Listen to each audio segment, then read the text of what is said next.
Do your friends and family dump their emotional waste onto you? Or maybe you're the one doing the dumping? If so, stay tuned. Have you ever answered your phone to a loved one, expecting to have a relatively normal conversation with them? How was your day? What plans have you made for next week? Have you reached your targets and goals? How is business going? But instead, you're immediately met with verbal, emotional diarrhea. There is no question of how are you feeling today? And if they ask, they don't actually care. There's a total disregard for your emotional state. These individuals are self-destructive. They always need your support and all of your time.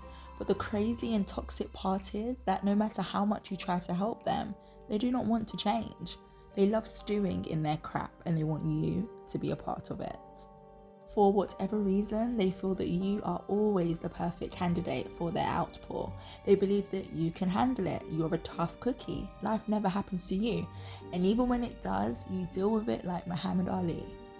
So they continue to expel and expel weekly, daily, several times a day, spending hours each phone call, regurgitating their crap all over you and your day. And if they sense that you are not fully submerged in their sugar honey iced tea, they drag you into the picture. For example, if you rejected them romantically 7 years ago, they'll bring that up, most often covertly, in order to manipulate you into emphasizing with them and even to make you feel guilty. Individuals like this are dangerous as they are highly destructive and they are pros at playing the victim. They've been doing it since conception, and most of the time you have absolutely no idea of what just took place until you hang up and you feel emotionally drained and your emotions are now all over the place. Toxic dumpers pick their targets methodologically. It's not random that they called you at 7 p.m. on a Friday evening, knowing that you've just come home from work, excited for the weekend, yet you're still feeling the stress of the week. Yet they still call, knowing that you're a compassionate, maybe even an empath individual. And because this is a sick habit that they have developed, they know that your answer, forget how you feel, will always be there. And you will, because you know deep down what's coming on the other end of the line, and you want to support this individual, even if it's at your own detriment. I'm a patient, caring person, but respect of boundaries are foundational for any relationship to be healthy. When these start to not be acknowledged, bent, or dismantled, things become toxic real quick. Over the years, due to past experience, I've implemented a 3-strike rule.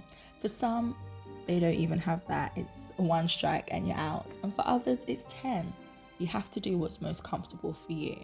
But at some point, we on the receiving end have to take accountability for allowing ourselves to accept this. It isn't our fault that your aunt isn't over her cheating husband from 1908. It's not your fault that your friend got involved with the wrong girl who broke his heart and now he's an emotional wreck who spills that all onto you every chance he gets. Everybody has a choice to make. Take control of your life, whether you're on the receiving end or you're the one doing the toxic dumping. For those on the receiving end, I'm not saying not to be a friend. Absolutely be a friend and listen and support where necessary. Be empathetic. However, you never addressing their toxicity eventually enables their toxic behavior, which keeps their cycle going. They will never look inwards and make the changes necessary for them to experience a better life. They enjoy the attention that they get when they have you all to themselves, even if it's negative, because they have brought you into their negative orbit. Okay, so what are the solutions?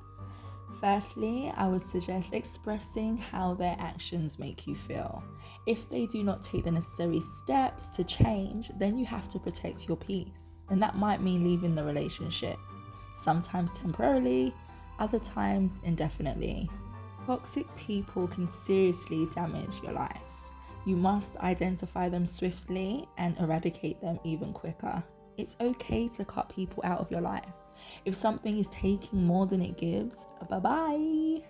Otherwise, they will rob you of your happiness and valuable time whilst they continue on their merry way, never getting the help that they needed, never wanting to address why they feel how they feel, without a care in the world how you feel due to them.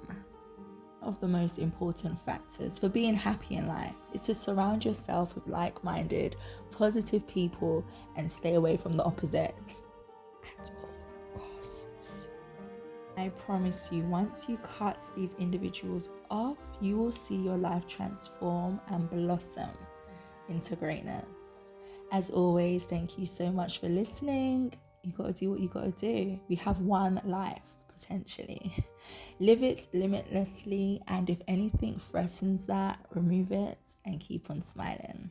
Peace.